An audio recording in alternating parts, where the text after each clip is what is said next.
tengamos en cuenta que podemos hacer preguntas, ¿ok? Al final siempre tenemos un espacio de preguntas, vayan anotando las preguntas, porque tenemos la oportunidad de tener un doctor aquí enfrente que nos puede orientar y nos puede guiar. No le quito más tiempo, doctor, bienvenido y bueno, el micrófono es suyo, adelante. Hola, buenas noches o buenas tardes, depende del país de donde estén. Bueno, soy el doctor Juan, especialista en medicina interna, como les dijo Héctor, y bueno, todos estos conocimientos científicos y humanos, espero que les sirvan para, digamos, tener desde el punto de vista físico, psicológico, emocional y espiritual. Hablar de secuelas del COVID, es todavía una situación que está en estudio hasta los momentos. Por ejemplo, en España, Gran Bretaña, la misma Organización Mundial de la Salud han estado haciendo, digamos, evalúo. Por ejemplo, en España se ha hecho con más de, bueno, 30.000 personas en varios hospitales, en unos en 4.000, en el Reino Unido también. Y bueno, hasta los momentos tenemos estudios hasta los 6 meses después que el paciente presenta el COVID. Y es importante tomar en cuenta si es porque hay una clínica, diagnóstico y tratamiento del COVID que va a depender de la sintomatología, si es leve, moderada, incluso si es asintomático, leve, moderada o ya severa la situación del paciente. Entonces, es importante eso tomarlo en cuenta y todo, como le digo, está en proceso todavía. Por ejemplo, al año, a los 2 años, todavía no tenemos información porque la pandemia no ha llegado, a pesar de que tiene un año, pero los estudios y los protocolos que hay que llevar objetivamente para hacerlo, tienen que ser muy bien hechos, pues.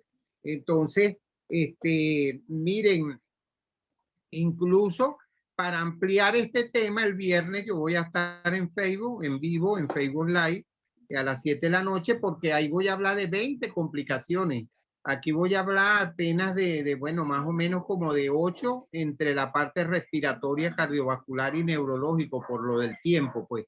Pero son complicaciones en cantidades, pues, porque hasta los momentos estamos manejando como médicos la parte clínica, los laboratorios paraclínicos y todavía se siguen sumando. Por ejemplo, lo último que he estado viendo por ahí, como hay la parte protrombótica en la fisiopatología, entonces se han sumado los antígenos de antifosfolípidos y otros componentes, el dímero D, etcétera, la ferritina, la misma interleuquina 6 en la parte de toda la batería de laboratorio, pues. Pero, y bueno, entonces uno se pregunta también, bueno, ¿qué voy a hacer? ¿Qué voy a hacer después que tenga el COVID? Pues no es nada más. Entonces, como le coloqué por allí un título, se gana una batalla si se sale vivo del COVID posterior a una hospitalización o una terapia intensiva. Pero la guerra no se gana porque quedan una cantidad de secuelas y ellas van a depender, como ya vamos a ver, de ciertos receptores que están en el organismo. Vean todas las cantidades de secuelas, tanto desde el punto de vista psiquiátrico, en la parte cardiovascular, en la parte pulmonar, en la parte vascular, sobre todo la micro y macrovasculatura, en la parte dermatológica, oftalmológica, otorrinológica. Es decir, hay una infinidad de situaciones que puede presentar el COVID, pues. Entonces, en ese sentido, vean, por ejemplo, aquí la CDC, que es el sistema estadounidense donde permite ver toda la parte epidemiológica. Ellos clasifican las más frecuentes secuelas o los más comunes. La fatiga, como ya vamos a ver, esta se presenta en un porcentaje, el mayor porcentaje digamos, de las secuelas de 50, hasta se habla hasta de 50, 60% es esta fatiga. Y fíjense que yo, pensando estos días, hay una patología que se llama mononucleosis infecciosa y es por un virus que es el citomegalovirus. Y ese virus crea este tipo de fatiga y debilidad por 3 meses, 6 meses o un año. Entonces, el coronavirus, el SARS-CoV-2, mejor dicho, el virus que produce el COVID-19, tiene esta situación. Ese tipo de fatiga crónica, yo me acuerdo una compañera del posgrado, cuando yo estaba haciendo el posgrado en medicina interna, ellas estuvieron a punto de sacarla del posgrado porque es un cansancio, pero la gente que queda que no se lo explica, a veces hasta para pararse de una silla, una debilidad y pero una fatiga fuerte, pues. Entonces es importante, entonces el CDC de Atlanta, que es este organismo, menciona la fatiga, la misma Organización Mundial de la Salud, los estudios en Reino Unido, en España, todos están que ese es el primer síntoma. Por supuesto, la disnea, la dificultad para respirar, esta tiene un porcentaje elevadísimo también, hasta de 24%. La tos, una tos persistente hasta de 19%. Hay noticias buenas también en la parte respiratoria, como ya vamos a ver, que bueno, se está demostrando a través, lo que pasa es que no nos ha dado tiempo todavía, vamos estudiando, por ejemplo, ahorita va hasta los 6 meses, más o menos todas estas secuelas se va viendo, y en la medida que vaya avanzando, vamos viendo cuáles otras van apareciendo y cuáles se van eliminando y en qué tiempo. Hay unas que, por ejemplo, en la parte olfatoria, la pérdida del olfato, si no hay lesiones del bulbo olfatorio o la parte neurológica allí, puede durar 2 semanas. Pero si hay afectación allí a ese nivel de ese bulbo olfatorio, la parte neurológica, puede durar hasta meses. Entonces, el dolor en las articulaciones o artralgias y el dolor de pecho, como ya vamos a ver, en la parte cardiovascular, que es otro de las secuelas más comunes. Entonces, y las menos comunes, dificultad para pensar. Fíjense que aquí esto es impresionante. Hay alteraciones hasta de la memoria. Hay una situación que se está viendo en algunos tipos de pacientes que la han denominado la niebla cerebral. Es una dificultad para la concentración de la persona. Es decir, fallos en la atención y, digamos, dificultad para concentrarse o lentitud mental. O sea, que era lo que les decía Héctor, esto no es una gripecita, no es una cosita. Entonces, todos estos detalles al final vamos a ver, o sea, qué hacer ante todas estas situaciones que se van presentando para ir avanzando en el tiempo, porque como les digo, aquí solo voy a hablar de 3 nada más porque son demasiadas. El viernes voy a hablar de 20 secuelas de todo tipo, pero bueno. Entonces, la depresión, el dolor, bueno, todo esto en la esfera psiquiátrica, por supuesto. El dolor muscular, el dolor, la cefalea, dolor de cabeza, etcétera. Entonces vamos a tener también y los graves a largo plazo, los cardiovasculares, respiratorios, renales. Yo vi estos días atrás, mire, un paciente con una nefropatía que se está viendo incluso con nefrología, porque hizo una falla renal también. Hay muchas de estas secuelas que también van a depender, por eso es que cada paciente es cada paciente. O sea, el COVID es uno, el SARS-CoV-2 es uno, pero cada paciente es cada paciente, porque muchas veces hay situaciones que dependiendo de los antecedentes que tenga el paciente, por ejemplo, en el dolor de cabeza, pacientes que tengan dolores de cabeza previos, que sufran de cefalea migrañosa, van a exacerbarse esas situaciones. Y así pasa en la parte cardiovascular, etcétera. Entonces, es una cantidad de situaciones que se vean. Este gráfico es solo para que vean este aspecto que está aquí. Las células que expresan la enzima convertidora angiotensina 2. Eso, esta que está aquí, las células que expresan esos receptores, vamos a ampliarlo aquí, vean el SARS-CoV-2 arriba, el virus es este que tiene la corona, pues por eso se llama coronavirus. Estas proteínas espigas, que de paso estas proteínas espigas son las que se modifican en las variantes. la variante brasileña, la del Reino Unido y la de Sudáfrica. Entonces, estas proteínas espiga van a adherirse a los receptores de la enzima convertidora angiotensina 2, que son digamos, los que se expresan, es decir, los órganos que tengan estos receptores para la enzima convertidora angiotensina 2 son los blancos del SARS-CoV-2. Entonces, ese es el mecanismo, porque si no tiene el órgano ese receptor, entonces no se afecta. Lo que pasa es que la gran mayoría de los órganos lamentablemente tienen ese receptor. Y entonces allí las células de ese, en este caso la neurona, que es del sistema nervioso central, se afecta en ese sentido, pues. Pero es importante saber que entonces, por ejemplo, en la fase aguda, lo que es la parte de corazón, riñón, pulmón, tracto gastrointestinal y sistema nervioso central son los más afectados porque tienen más estos receptores. Sin embargo, en la parte de endotelio, visual, también están, pero no se afectan tanto en la fase aguda, pues. Es importante resaltarlo. Doctor, disculpa, antes de que siga, continúe, agarra el lapicito y borra la pantalla, busca un borrador para que borre la pantalla, que alguien ahí rayó. Si lo ves por ahí el lapicito, y disculpen la interrupción. Ya. Agarra, pon el bolígrafo, busca un borrador, bolígrafo, y agarra el borrador y borras. Ajá. Y borras allí, ok. Ajá, pero ahora no sería, te vas a controles. ¿No sería tú que te pusiste a jugar ahí? No, mentira. No, yo no juego ¿A dónde? ahora. Yo juego en la madrugada con lapicito.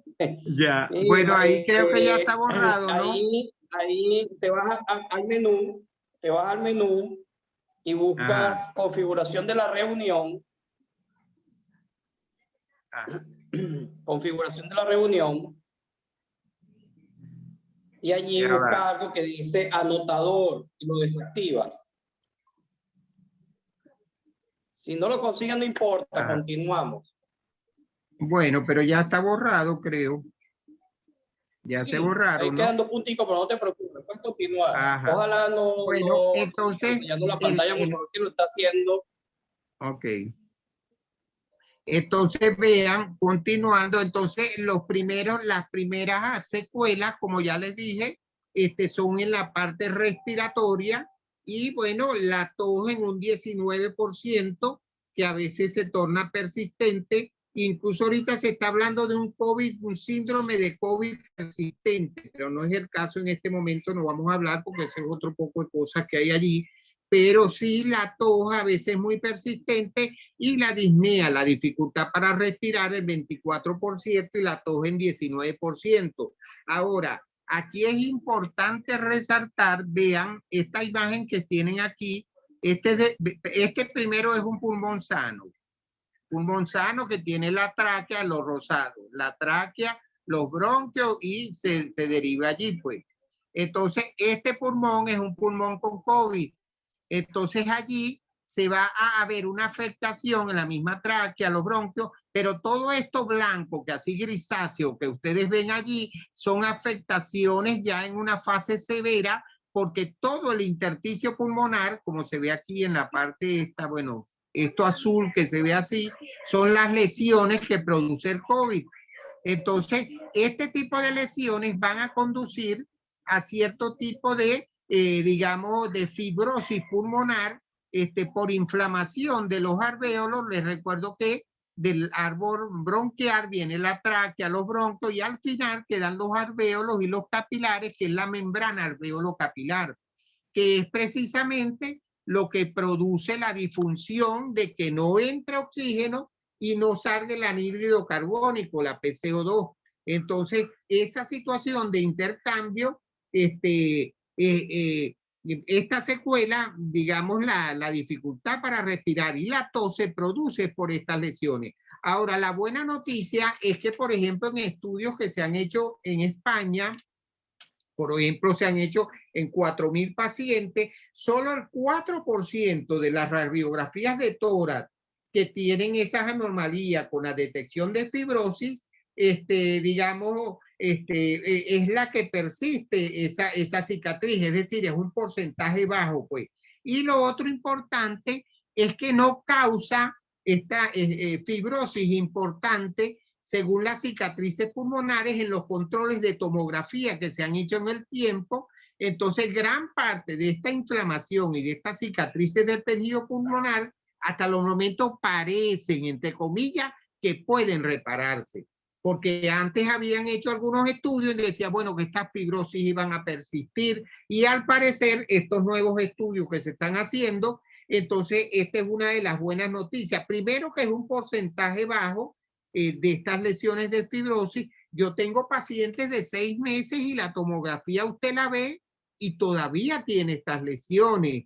Entonces, va a depender mucho también por eso la importancia de hablar de la secuela, porque no significa que si usted ya le dio el COVID, ya está sano totalmente, sino que hay muchas secuelas que hay que tratar eficazmente, diagnosticarla lo más pronto posible y colocarles el tratamiento adecuado. Porque si no, entonces ahí sí va a haber secuelas de cicatrices y fibrosis intersticiales y que ya será más difícil repararla. En cambio, si usted las trata a tiempo, gran parte, como se está viendo en España, en esos 4.000 pacientes, puede repararse. Esa es una buena noticia. Entonces, sin embargo, aún todavía no es posible predecir quién tendrá y los síntomas continuos. Pues esa sí es una situación porque a veces no depende incluso ni de la gravedad de la enfermedad. Hay pacientes con síntomas leves que tienen una persistencia de síntomas y hay pacientes con síntomas graves que se le quitan los síntomas. Es decir, todavía no hay una predicción porque hay muchos aspectos fisiopatológicos que todavía se están estudiando. Entonces, ese es en la parte, digamos, respiratoria. Si avanzamos más adelante, nos vamos a encontrar que este aspecto es bien importante que usted lo sepa, que sepa detectar precozmente a tiempo los síntomas que tiene una fibrosis pulmonar y que puede ser, digamos, frenada pues a tiempo con su tratamiento, con su médico que usted tenga para resolverlo a tiempo. Pues la disnea, la dificultad para respirar, una tos entrecortada, seca y que no mejora, el cansancio, esa debilidad, la pérdida de peso sin razón aparente y dolores musculares, mialgias y artralgia. Entonces, esta combinación de síntomas puede ser o puede, digamos, orientarnos hacia que el paciente tiene una fibrosis pulmonar y en ese caso es importante tratarla adecuadamente. Ahora, vean, dos productos importantes que tiene HGW y que hemos estado utilizando en ciertos pacientes y ya estamos viendo los beneficios. Uno es el Cordyceps. El Cordyceps bien sea en café, como lo tenemos en Colombia, o puede ser el Cordyceps en cápsula. Entonces, cualquiera de las dos formas es igual. Entonces, en ese sentido. El Cordyceps, ¿por qué? Porque desde el punto de vista de la fisiopatología del COVID, hay un proceso protrombótico y uno de los beneficios que tiene, mejor dicho, o una de las situaciones que ayuda al Cordyceps es que tiene un efecto anticoagulante. Entonces, en ese sentido, trata directamente la parte fisiopatológica, pues.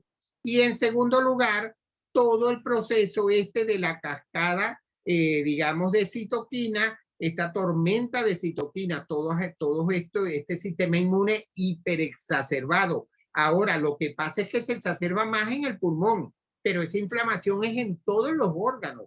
Por eso es que entonces afecta la parte del sistema inmune, la parte cardiovascular, neurológica, renal, etcétera. Entonces, en ese sentido, este proceso antiinflamatorio, el Cordyceps como antiinflamatorio también tiene ese beneficio. El otro suplemento que tenemos en HGW es el Lactiberry, que lo tenemos aquí en la parte de abajo. Y bueno, puede ser el Lactiberry pero acuérdense que también tenemos entonces dentro de los productos el Lactiberry, el Coffee Berry, la mermelada y el caramelo. Pero el Lactiberry, entonces allí con todos los componentes que tiene, la leche que tiene, más el té, etcétera, entonces tiene un proceso también no nada más antiinflamatorio, sino que tiene toda la parte que ver con el bloqueo de radicales libres, que es otra de las cosas, porque les recuerdo que desde el punto de vista fisiológico, el 5% de la parte de oxígeno es el que se utiliza para radicales libres y el otro 95% es el intercambio que se produce en la parte pulmonar. Pues. Entonces ese 5% como antioxidante, sobre todo como fuente de vitamina C, de hecho nosotros utilizamos desde el punto de vista, por ejemplo, en pacientes asintomáticos, esto lo digo, pero no para la automedicación, sino que tienen que ser direccionados por su médico tratante, porque muchas veces entonces cuando los pacientes nos llegan ya tienen 15 días, un mes, entonces ya hay muy poco que hacer, ya pasó el tiempo de antirretroviral, etcétera. Entonces, pero para estas secuelas que tienen ese proceso inflamatorio, que tienen ese proceso oxidativo, como antioxidante, como antiinflamatorio, todos los que tienen el arándano tienen ese poder o eficacia para mejorar esa situación. El otro órgano que tenemos entonces es el cardiológico, el cardiovascular. Entonces allí se van a presentar diversas cosas. Yo, por ejemplo, tengo un paciente, ese paciente ha presentado tanto hipertensión como hipotensión. Entonces, porque se está hablando que en la parte hay un descontrol que ni siquiera es en la parte de la tensión arterial, por ejemplo, hay sistemas neurohormonales que tienen que ver con el sistema nervioso central, con el cerebro, que es una autorregulación de la tensión. Ese control se pierde, el SARS-CoV-2 crea una distorsión de este sistema, es hasta los momentos lo que se ha estudiado, y crea este tipo de situaciones. Entonces usted ve pacientes que se le baja la tensión, otros que se le sube la tensión, entonces hay ese tipo de descontrol. Por supuesto, ya luego vamos a ir diciendo de cada situación respiratoria, cardiovascular, qué hacer ante esos síntomas, pues. Entonces, pero es importante que usted sepa que existen estos síntomas y que no puede seguir automedicándose, tiene que consultar de manera tal de que puedan hacerle un seguimiento, por ejemplo, así como están haciendo en toda esta parte de Europa, en Gran Bretaña, en España, etcétera, que le están haciendo un seguimiento a las personas para ir viendo todas estas secuelas que van apareciendo y podérselas ir tratando adecuadamente. Hay también trastornos de ritmo. Entonces se producen tanto frecuencias bajas, bradicardia, como frecuencias altas, taquicardia. Es decir, frecuencias de más de 100 latidos por minuto o menos de 60 latidos por minuto. Hay pacientes que tienen esta situación, entonces como se podrán dar cuenta, cada paciente va a depender de su situación cardiológica previa, etcétera, y en base a eso va a tener las alteraciones. Pero en ese sentido es importante mencionar, incluso como ya vamos a ver en la parte, digamos, que está relacionada con lo cardiovascular, pero es en sí también lo hematológico, como esto crea un proceso protrombótico muy exacerbado, entonces vamos a tener que pueden producirse microtrombos, sobre todo en la parte, digamos, de tromboembolismos pulmonares. Y eso es una patología severísima que puede, mejor dicho, que necesita, no es fácil el diagnóstico, porque primero que es tomográfico y segundo que es una clínica muy aguda, una disnea severa, y es por eso es que usted ve que entonces a estos pacientes que han estado en terapia intensiva, hospitalizados por al menos 20 días, un mes, van a necesitar anticoagulación al menos por 6 meses, como me dijo un colega. El número que va después del 5, el 6 meses de anticoagulación. ¿Por qué? Porque no, como les digo, se gana una batalla, que se sale del hospital, se egresa y bueno, al menos se salva la vida.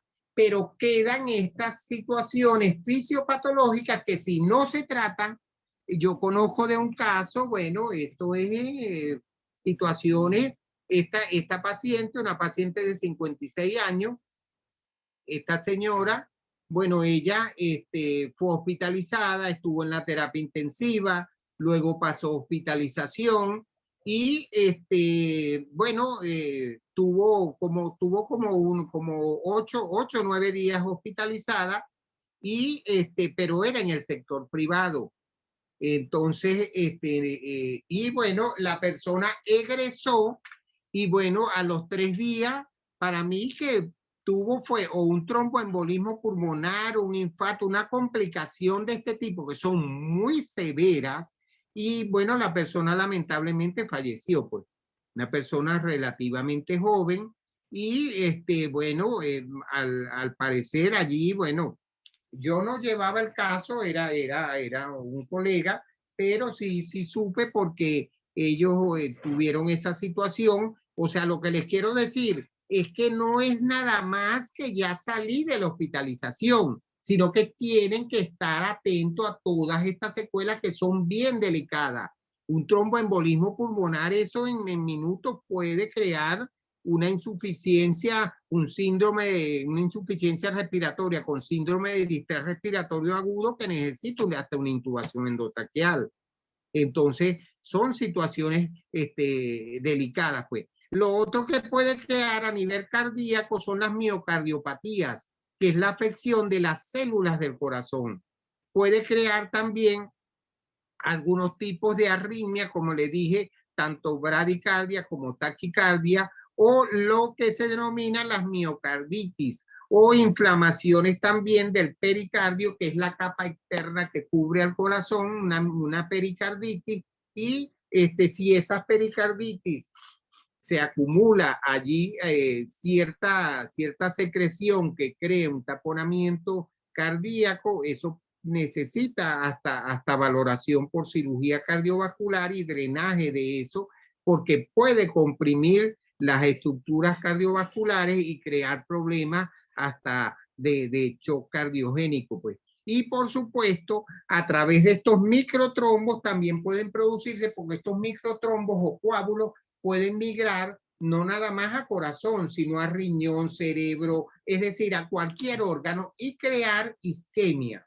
Es decir, que no llegue sangre al tejido que va a ser irrigado por la sangre de las personas y entonces crea este tipo de isquemia, lesión o necrosis, es decir, infarto. Pues. Perdón. Entonces, es importante que estén atentos a toda esta parte cardiovascular. Como les dije hace un rato, que bueno, ahí tenemos todo. Aquí arriba tenemos la parte de trombosis, tenemos la parte de hipertensión, todo lo que puede causar en el corazón. Los trastornos de ritmo aquí abajo, donde está el electrocardiograma, el tromboembolismo pulmonar. Todas estas afecciones pueden darse. Las fallas miocárdicas, las miocarditis, todas estas afecciones. Entonces, es importante tomar en cuenta, quise traer hoy lo que se refiere a estas situaciones cardiológicas y neumonológicas que son de los más específicos. Aquí, por supuesto, también vamos a tener como uno de los principales suplementos que ayudan en esta etapa de secuelas como antiinflamatorio, como antioxidante, cualquiera de los arándanos, puede ser el caramelo, puede ser la mermelada o el coffee berry, cualquiera de ellos que tenga las antocianinas, que es lo que le dan la coloración al arándano, pero que son las que tienen ese efecto digamos, positivo y que puede crear. Es más, recuerden que el arándano además es hipotensor, tiende a bajar la tensión arterial, es hipolipemiante y les recuerdo que las lipoproteínas de baja densidad, las que se acumulan, las LDL, en el endotelio vascular y que son los que crean la aterosclerosis, trombosis, toda la cascada esa inflamatoria, entonces el arándano actúa disminuyendo. Incluso aquí pudiéramos mencionar el mismo ganoderma, a pesar de que no está allí la imagen, pero el ganoderma también es otro de los suplementos que ayuda a disminuir estas LDL y a desinflamar y pudiera coayudar o contribuir a mejorar todo este proceso que se está dando en la parte cardiovascular. Ya para ir terminando, vamos a hablar entonces de la esfera neurológica. En la esfera neurológica, fíjense que allí el 58% va a presentar la parte de astenia, de esa debilidad, esa fatiga, ese cansancio. Entonces es el porcentaje más elevado y el síntoma más frecuente. Y en segundo lugar, la cefalea, el dolor de cabeza. La cefalea, el dolor de cabeza, y como le dije, es producto de estos receptores de la enzima convertidora angiotensina 2 que están ubicados allí a nivel neuronal y hacen ese efecto, y entonces el SARS-CoV-2. Fíjense que he visto ya 2 pacientes con este síndrome que está allí denominado síndrome de Guillain-Barré. Lo he visto en los 2 extremos de las edades. Lo vi en una persona de 80 años, diabético, hipertenso, ebótico, fumador, y esa persona después, como secuela del COVID, como al mes y medio, presentó la disminución de la fuerza de miembros inferiores que va progresivamente ascendiendo, y es tan complicado esto que si no se trata o se diagnostica a tiempo puede crear una insuficiencia respiratoria con el síndrome de distrés respiratorio del agudo por parálisis del músculo diafragma, que es uno de los músculos respiratorios más importantes y de los músculos accesorios, y el paciente necesita estar en una terapia intensiva. Como se puedan dar cuenta, son situaciones extremas. Y otra de una persona joven, un sacerdote amigo, lo estuvimos viendo con el neurólogo, junto conmigo, el neurocirujano, y bueno, empezó yo al principio, porque él es diabético. Esta es una persona relativamente joven, de 40 y algo, 43 años, y bueno, él tuvo el COVID y como al mes y medio también, entonces empezó a yo, porque hay una situación en los diabéticos que es una neuropatía periférica simétrica distal en ambas piernas. Al principio yo pensé que era esto, y en conjunto con el neurólogo, después lo asociamos, porque ¿qué es lo que pasa?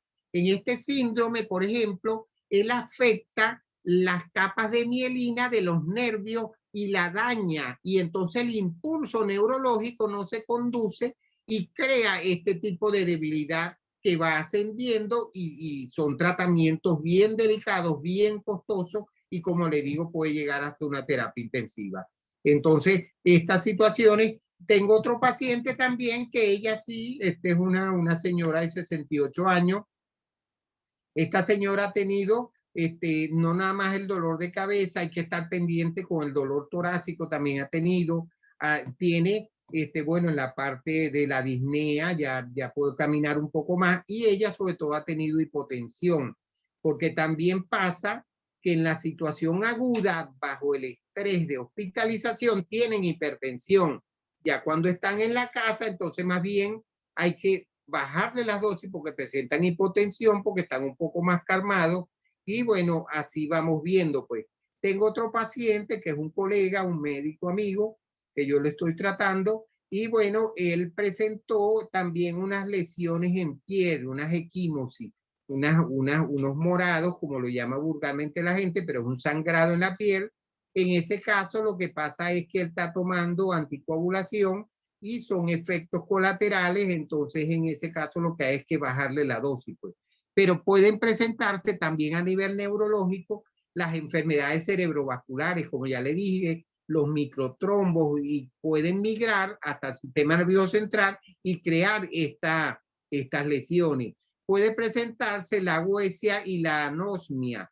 Esto es, bueno, la falta del sabor y la falta del olfato. Es importante, como les dije hace un rato, que esta pérdida del olfato puede durar normalmente 2 semanas, pero si hay una afectación en el bulbo olfatorio y en la parte de los receptores nerviosos, las fibras terminales nerviosas de ese par craneal, porque de los 12 pares craneales, este es uno, el nervio olfatorio. Entonces, si hay afectación de ese bulbo olfatorio, puede persistir la anosmia, la falta del olfato, puede persistir hasta meses. Entonces, hay que estar pendiente de eso. Y bueno, esto, como se puedan dar cuenta, es un manejo conjunto de múltiples especialidades. El neurólogo, el cardiólogo, el internista, el fisioterapeuta, como ya vamos a ver, etcétera, para poder controlar estas secuelas, porque es en múltiples órganos, no es uno solo. Nosotros como internistas tratamos algunas cosas, pero otras las tenemos que referir de manera de poder optimizar el tratamiento. Bueno, los dolores musculares y la parte esta que yo les decía de ese síndrome o situación que se presenta de niebla cerebral, esa dificultad para la concentración que presentan algunos pacientes, que se ha visto también, pues. Aquí, bueno, esto es lo que tienen aquí, el síndrome de Guillain-Barré, vean, esto que se ve, la fibra neurológica, la que está arriba, la amarilla, ella entonces cuando está lesionada, entonces el impulso nervioso no pasa y vean el paciente, así como está esta persona aquí, que tiene limitación para caminar, allí también. Y bueno, la de abajo, el dolor de cabeza y eso. Pero son síntomas o secuelas que se presentan en el COVID, pues. Aquí, bueno, en la parte neurológica, como ya vimos allí, el arándano, por supuesto, sigue siendo otro de los caballitos de batalla. ¿Por qué? Por la misma situación como antiinflamatorio. ¿Qué es lo que se hace en estos casos? Que es importante resaltar esto. Que estas secuelas, cuando son muy severas y en la misma fase aguda, hay que aumentar la dosis. O sea, no puede ser la misma dosis ordinaria cuando usted quiere prevenir, que quiere, por ejemplo, mejorar el sistema inmune. Entonces, bueno, usted puede tomar el arándano, supóngase cada 12 horas, una vez al día, etcétera. El mismo ganoderma para prevenir problemas cardiovasculares 2 veces al día, una vez al día. Pero en situaciones agudas hay que aumentar la dosis, bueno, digamos a un nivel bien elevado, y en estas secuelas, dependiendo de cómo esté el paciente, lo más probable es que también haya que aumentar las dosis. Es decir, no van a ser las dosis ordinarias porque necesitamos una recuperación más rápida del paciente y que le permita tener mejor calidad de vida. Estas tres las quise colocar porque la Organización Mundial de la Salud, ellas las ubican así: la parte cardiovascular, respiratoria, neurológica, dermatológica y psiquiátrica. Entonces, en fin, vamos a ver cómo, ahora les voy a mencionar rápidamente, ya para ir terminando, qué hacer ante esta situación de secuelas en la parte respiratoria, cardiovascular y neurológica. Rápidamente. En primer lugar, no deben automedicarse. Ahí tienen al doctor Tineo o a su médico de confianza o a cualquier médico, cualquier clínica o posta, si es en Perú o como lo llamen en su país, ambulatorio, clínica, tienen que buscar al médico. Como se han dado cuenta, son múltiples, y aquí no he hablado de todas las secuelas. Simplemente hablé cardiovascular, respiratorio, pero hay muchísimas más.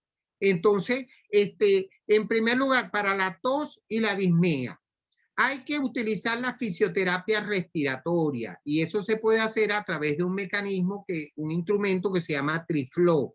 Ese Triflow tiene como una especie de mecanismo natural, o sea, fisioterapia respiratoria que ayuda a broncodilatar la parte del árbol de esa membrana alveocapilar alterada. Entonces, los broncodilatadores, antiinflamatorios, todo esto mínimo tiene que ser 3 meses para la tos y la disnea. Yo he tenido buena experiencia con estos pacientes que han salido de situaciones de hospitalización de más de 20 días, y de verdad que al menos ni tos ni disnea, pero es manteniéndole los broncodilatadores, antiinflamatorios y el Triflow. La hipo o hipertensión. Ahí lo que tiene es que usted, en conjunto con su médico tratante, el ajuste de los antihipertensivos. si se le baja la tensión, pero no puede usted hacer eso. Tiene que consultar a su médico que lo vea. Porque entonces yo tengo un paciente que él, bueno, el tipo de paciente, él, bueno, él agarra, él es diabético, hipertenso, tiene varias cosas y es relativamente joven, tiene 42 años, pero tiene muchas, tiene obesidad, bueno, etcétera. Entonces, agarró y él entonces, a veces con la automedicación, entonces se sube la insulina, no sé cuánto quiere tomar. Estos días le dije, mire, vamos a hacer una cosa. Vamos a ordenar esto. Usted no puede estar tomando y quitando y poniendo. Entonces, cuando me llama, entonces descontrolado de todo. ¿Qué hiciste? No, tomé esto, me bajé la dosis, me subí la dosis. Eso no se puede. Se supone que, bueno, los médicos sabemos un poquito de medicina y vamos y estamos para ayudarlos a ustedes, pues como pacientes. Entonces, en esos casos, el médico que le va a decir, bájale la dosis a este, a aquel, o sube la dosis de este, o adiciona otro. Para las arritmias, para el dolor torácico, para las miocarditis, pericarditis, para todo esto tiene que verse con un médico para que le hagan menos un electrocardiograma, un ecocardiograma y precisar estos diagnósticos y después colocar tratamiento. Ahí no puede estar, si tiene dolor en el pecho, si tiene alguna palpitación o le baja la presión, la frecuencia, tiene que acudir al médico para que le haga estos estudios. Para la debilidad, la astenia, que es ese síntoma que tiene 58%. Hay algunos tipos de medicamentos que se usan, por ejemplo, en el citomegalovirus, que han dado buenos resultados y entonces pudieran usarse en este caso de esa debilidad que queda. Si tienen una dificultad que de verdad que son bastante costosos, pero son muy buenos en ese sentido para cuando hay afección de un virus en la parte neurológica. Tenemos también, por ejemplo, en la cefalea, hay que estar pendiente porque estos pacientes que han estado hospitalizados en terapia intensiva, por lo general tienen anticoagulación, entonces no todos los analgésicos los puede tomar, porque si toma algunos AINES que tengan efecto sobre el sistema de coagulación, pueden aumentar el sangrado. Entonces hay unos AINES específicos que tienen que tomar ese tipo de pacientes. Los de síndrome de Guillain-Barré, por las lesiones como ya vimos, neurológicas, ellos necesitan tanto tratamiento médico como fisioterapia. Hay que hacer un estudio de la electromiografía para determinar que no tiene reflejo, que es uno de los síntomas importantes, y entonces todo esto en conjunto del internista con el neurólogo. Y para la trombosis venosa profunda es importantísimo porque aquí hay que diagnosticarla a través de un ecodoppler de miembros inferiores. Por ejemplo, en España se vio en estos 4.000 pacientes que era el más, digamos, la causa más frecuente de consulta.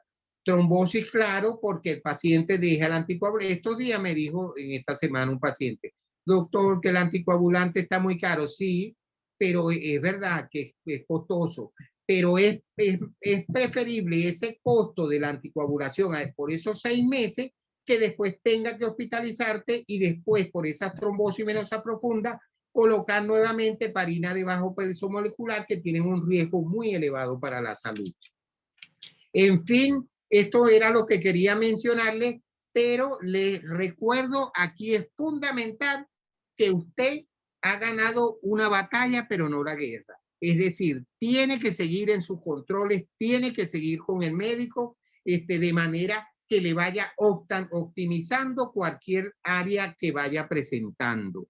Este tipo de paciente en el área digamos, de otros aspectos, son importantísimos que sean tratados incluso por sus especialidades específicas.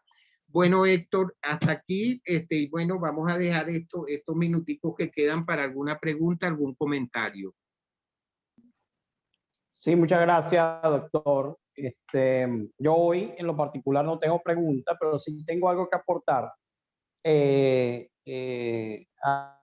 Algo real, ¿no? Ahorita estaba con Helios Teicido, que pasó por este proceso, y sí me dice que ciertamente tiene que estar por un tiempo tomando antibióticos supervisados por el doctor, ¿ok? Supervisado, que es importante eso. Creo que todas las semanas hay un chequeo, cada tanto tiempo hay un chequeo médico para ir viendo, y además de eso, algunos ejercicios de fisioterapia, si se puede llamar de esa manera, ¿no? Y sí es importante que sepamos que no es una gripe cualquiera, que es un proceso, no porque te sientas bien hay que abandonar ese proceso. Entonces, Doctor fíjate, Tineo, pasamos bueno, doctor Tineo, buenas buenas tardes, Dori, tardes. ¿cómo está? Pasamos a la Hola, Dori. ronda de preguntas y respuestas. Dori, adelante. Adelante, Dori, buenas tardes. En primer lugar, para saludar a Héctor y a todos los amigos. Y doctor Tineo, ¿cómo está usted? Mi saludo Hola. fraterno. Doctor, usted Igual. ha tocado un tema bastante álgido que realmente me interesa particularmente a mi persona. Yo estuve afectada de COVID y ahora, ¿qué le digo? Hace una semana he ido he ido al hospital y me dice la doctora que en los pulmones ya no tengo nada, que ya está limpio y que el COVID ya me abandonó hace como 10 días. O sea, ya no estoy en etapa de contagio. Pero sin embargo, a mí cuando respiro me duele el pecho. No es un dolor fuerte, ¿no? Pero dificulta y me agito. Y luego tengo taquicardias. Entonces, en realidad en el hospital, como le digo, no, acá en Perú, el hospital es muy diferente que en su país de usted. Este, ¿Qué me han recetado? Me han recetado tiamina y un jarabito, que ya se acabó. Y me dijo que con eso me voy a mejorar. Entonces, yo veo que eso no es cierto según su exposición de usted, ¿no? Entonces, eh, tengo que ir a un médico que me siga tratando, porque como me dijo que eso es así, yo estoy soportando el dolor, la fatiga, que me da en el pecho y también me molesta el corazón. No, ahí, mira, Doris, ahí definitivamente, ahí son secuelas cardiovasculares y respiratorias. Hay que ver si hay, si estás tomando una buena anticoagulación, si no la tomaste. Yo recuerdo no recuerdo ahorita, pero dentro del tratamiento hay que mantener esa parte. Lo otro de la fisioterapia respiratoria, si la estás haciendo, si tienes los broncodilatadores, antiinflamatorios, porque como te digo, quedan lesiones de fibrosis que, bueno, hasta los momentos, al parecer son reversibles, solo ese 4% que queda con afección allí, de fibrosis, pero son buenas noticias que hay la posibilidad, pero hay que tratarlo intensivamente. Yo mis pacientes los tengo, estaba por llamarte precisamente porque hay que optimizar eso, hay que, o sea, no es una cosa de que ya yo me curé, no, sino No, que hay que no. estar atento. Por ejemplo, eso que me está diciendo, hay que hacer Disculpe, un ecocardiograma, a ver cómo están las cavidades cardíacas, si hay algún trastorno de ritmo, y entonces, como les acabo doctor, de me lo decir, han hecho, me lo han hecho eso, en el tratarlo, hospital. pues. En el Uh hospital me lo -huh, han hecho, me han sacado uh nuevamente la placa por segunda vez. Y me dice que -huh. no, que está limpiecito, que ya no tengo como la Y, anterior, y pero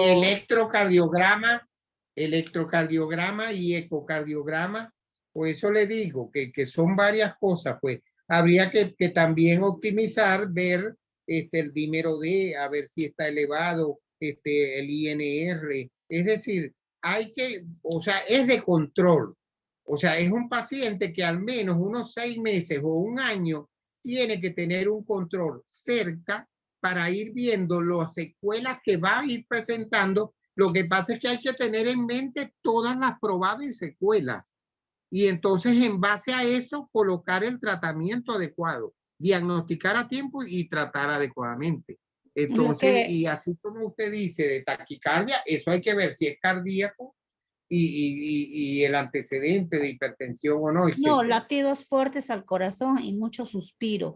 Lo que pasa, doctor, es que yo mandé comprar mis productos y el Berry Coffee principalmente, y eso lo estoy tomando todos los días. Y como tomo el Berry Ujú. Coffee me siento bien, pero cuando no lo tomo no ¿Cuál me está siento bien. tomando? Berry Coffee, café de arándanos.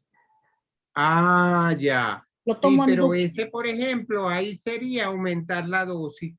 Pues lo que pasa es que pudiera mezclarlo el café con el Lactiberry o la mermelada de manera que sea una dosis más elevada. Por Yo ejemplo, yo tomo le dos, pondría, doctor.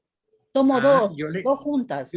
yo, por ejemplo, en estos casos de secuela, ¿no? Yo estoy colocando al menos dos, si es, por ejemplo, el Lactiberry, 2 sobres cada 8 horas por una semana y luego entonces sí le puedo bajar la dosis, pero ya que tengo una buena impregnación y después entonces cada 12 horas y así la tercera semana después ya se le va bajando, pero como es un proceso inflamatorio, toda la parte de tormenta de citoquinas hay que atacarlo intensivamente porque este es como antiinflamatorio y fuente importantísima de vitamina C, que es uno de los medicamentos que también mandamos, vitamina C, D y el zinc.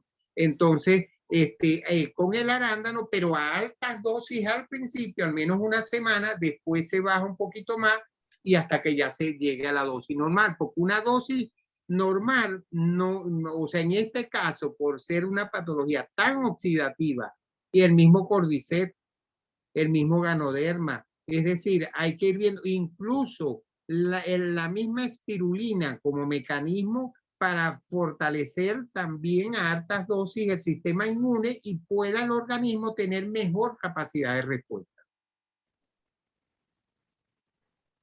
Sí, doctor. Doctor, en ese sentido, no sé si me escucha. Doctor, en ese Sí, sentido, estoy tomando a pasto el Cordyceps, los arándanos y probablemente, pues, pero yo quisiera, no sé, preguntarle si necesito los antibióticos que usted ha por eso le mencionado. digo, allí, por lo general, el tratamiento de pacientes que han estado en condiciones más o menos críticas es un mes de antibiótico-terapia. Al menos los primeros 15 días, 14 días son endovenosos y después 14 o 15 días más por vía oral.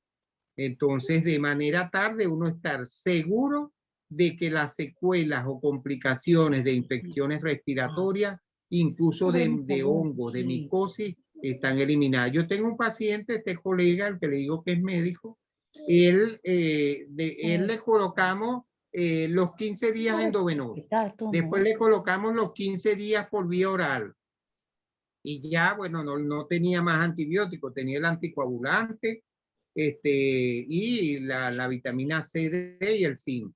Y presentó unas lesiones en la mucosa oral que eran de micosis. Entonces, bueno, tuvimos que colocarle una semana más tratamiento tanto local como tomado de antimicótico y entonces, y son secuelas, pues. Entonces, pero todo eso hay que irlo viendo en la marcha, dependiendo de los síntomas. Mm. Doctor, le voy a llamar después de la reunión, le voy a hacer una llamada. Muchísimas gracias. Bueno, estamos a la orden, Doris. Héctor, ¿estás por allí? Ok, si hay alguien, Mira, sí, si hay alguien más con alguna pregunta, mira, Héctor, aprovechemos. ¿y eso que no tenías pregunta hoy? Sí, porque es que no tenía un caso cercano, el caso más cercano ha Ah, sido el de Helios. ¿Ves? Entonces, bueno, ya con eso hemos hablado eso y bueno, no tengo preguntas así tan bueno, el cercanas, ¿no? caso Para que mí tú todavía dijiste también de, es el caso que tú dijiste también de la persona que trabaja ahí en las oficinas, que tú lo has mencionado ya varias veces, pero es bien interesante porque se van acumulando estadísticas de la importancia de aumentar las dosis en esos casos agudos y después al inicio de la secuela, pues ya después en el egreso. Doctor Juan, Tú lo has buenas mencionado. tardes. Le tengo una pregunta. Buenas tardes, Hola, Novi. ¿Cómo Adelante. están? ¿qué tal? ¿Cómo estás, Ninovi? Bien, Bien. Quería preguntarle sobre el caso de una persona que es asintomática o le dio muy leve el COVID, ¿verdad? Yo, por ejemplo, tuve a mi hijo con 3 días con fiebre y eso, pero ya a los 3 días superó todo y bueno, estuve en la casa en su reposo normal, pero ya a los 14 días empezó a trabajar, siguió trabajando, pero no ha tomado ningún tipo de tratamiento más que el paracetamol y lo que le mandaron allá en Chile, porque eso fue en Chile. Entonces, ¿Qué edad tiene quería el saber, paciente? ¿Qué edad tiene? 32. 32. Mira, allí, por eso te digo que cada paciente es cada paciente. Sí, ¿verdad? Se han visto casos que a pesar de que es leve, quedan con secuelas. Hasta 3 meses, 6 meses con una tos seca que no mejora. Entonces, pero es No, él no porque de tiene ningún repente, síntoma. bueno, Nada. ¿qué te digo? Habría que reinterrogarle todas estas cantidades de síntomas para ver, porque a veces el paciente Claro. entonces asume como normal tal o cual cosa. Dice, no, tengo un dolorcito de cabeza, o tengo, mira, a veces me da un poquito de palpitaciones, Cansancio. o a veces tengo un malestar en las piernas. Es decir, depende de cada paciente, pero por lo general en los pacientes, porque ¿qué es lo que pasa? Que dependiendo de la clínica que tiene el paciente es el tratamiento específico. Por ejemplo, aquí en Venezuela nosotros tenemos 5 esquemas de tratamiento y va a depender de cada clínica, si es asintomático, si es leve, moderado, severo y ya, digamos, casos críticos de hospitalización y terapia intensiva. Entonces, esos protocolos, tú como médico eres el que lo puedes diagnosticar, pues. Y entonces, tratas en base a eso. Si estaba sintomático, por lo general, allí, bueno, es sobre todo la parte de, lo que sí es que angustia mucho porque tú sabes que la parte mediática también se ha encargado de, bueno, poner, y entonces la gente se angustia, que si le da el mínimo asomo, entonces se desespera. A veces yo tengo pacientes jóvenes, yo tengo una muchacha de 31 años, que entonces ella ya le pasó a la esfera psiquiátrica. Tiene ahorita un trastorno del pánico y entonces hay que colocarle 2 medicamentos. Y entonces, porque ya pasa de la esfera física a la psicológica y emocional y psiquiátrica. Entonces, por eso te digo, y ella presentó síntomas leves, no fue asintomática, sino síntomas leves en clínica y radiológicamente y de laboratorio, pero queda con ese trastorno del pánico que entonces ya hay que tratarlo. Pero nada, si no ha tenido nada, nada, pues se le coloca nada más, en el caso ese de los asintomáticos, la vitamina A, la vitamina C y la D, el zinc, y de los suplementos puede cualquiera de estos como antiinflamatorio para evitar, digamos, este tipo de secuelas. Puede ser el arándano, la ganoderma, la misma espirulina por la edad de él, etcétera. Ah, ok. Muchas gracias. A la orden.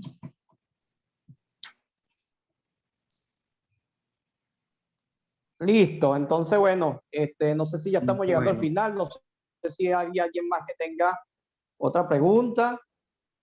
Si no, bueno, ahí está el teléfono del doctor en la última lámina y cualquier cosa se lo hacemos llegar para que lo consulte directamente. Una consulta de una pregunta no tiene costo, ¿ok? Si es una consulta ya más amplia, sí, porque a veces la persona se cohíbe. No, no le voy a preguntar al doctor, mira, ¿qué fue lo que dijiste en aquella tarde? No, eso no hay problema. Lo importante es que tengamos la confianza de llamarlo.